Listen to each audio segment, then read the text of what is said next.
Hi, in this tutorial I will introduce to the heat distribution plan, and I'll get through the type of plant, the system inside the house, the heating pipes, the pumps, and district heat exchanger.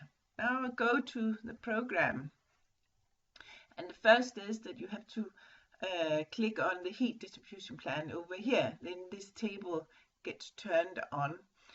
And what you have here is that you have the supply here, that's the heat that is coming into the house, the temperature of that, and that's 70 degrees. And the return heat is 40 degrees.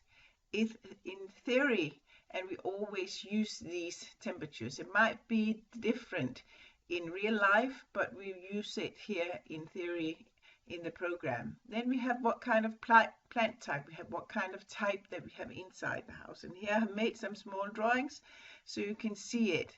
We have two systems. We have the unified system where we have the heat coming into the radiators and then going through the radiator and to the next radiator and so on. The bad thing about this is, of course, that this radiator can be really warm and this can be much colder, so it's hard to regulate the system, that we have the right temperature in each radiator. The good thing is, of course, we don't have so many pipes. This system was used in the old days, so lots of old houses has this system. Today we always use the dual system, which you also used on first semester, where we have the heat pipe coming to the radiator and then we have the returning heat away from the radiator. The good thing is it's really easy to regulate the temperature in each radiator here. So this would be the system that you use. Then we go to the next table, and the next table is about the heating pipe. Normally this table is not filled out because it's only for pipes that's without outdoor compensation, and normally we have that on all the pipes, so we measure the temperature outside and we regulate the temperature in the heat pipe after that. Or if we have pipes that's going outside the heated zone, then we should also put them in here. Normally we don't have that, so normally this table is not filled out. Then we have the pumps. And as you can see, you can't write anything here. The only thing is you can see what kind of pump types that we have.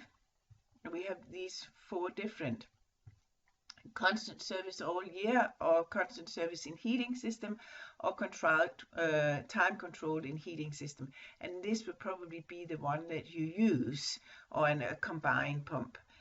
The next table is where you fill it out, and you will have, if you have underfloor heating, you will have a pump so you can mix the heat coming from the heat returning, or if you have radiators, then it's the same, so you can mix it so you will have the right temperature.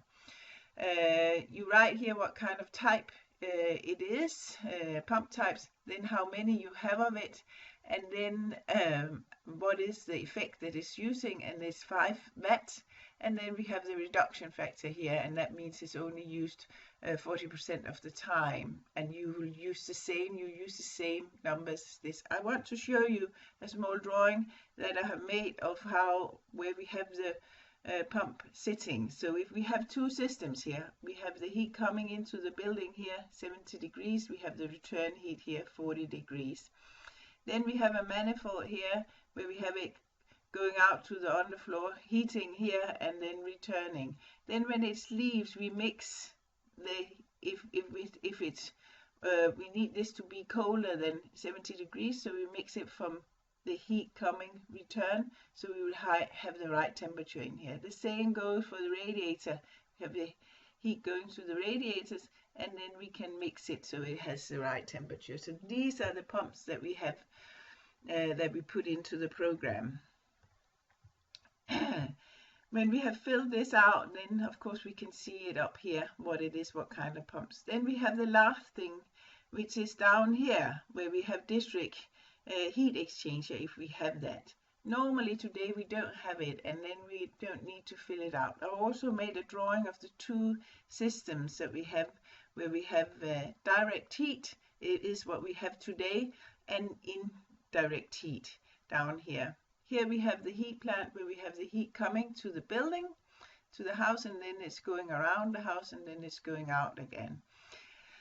The thing about this is that the good thing is that we don't have a heat exchanger here, so we don't have any heat loss there. The bad thing is, of course, if we have a leak here, then we have the heat, we can have heat pumping out into our building all the time. But of course we have all kind of valve seals that measures if there is a leak, so it can close up. Because the systems are so safe today, this is what they recommend that we use. Then there is this system here which is used a lot before, where we had a district heater here. We have the heat coming from the plant and then returning, and then we have a closed system in here.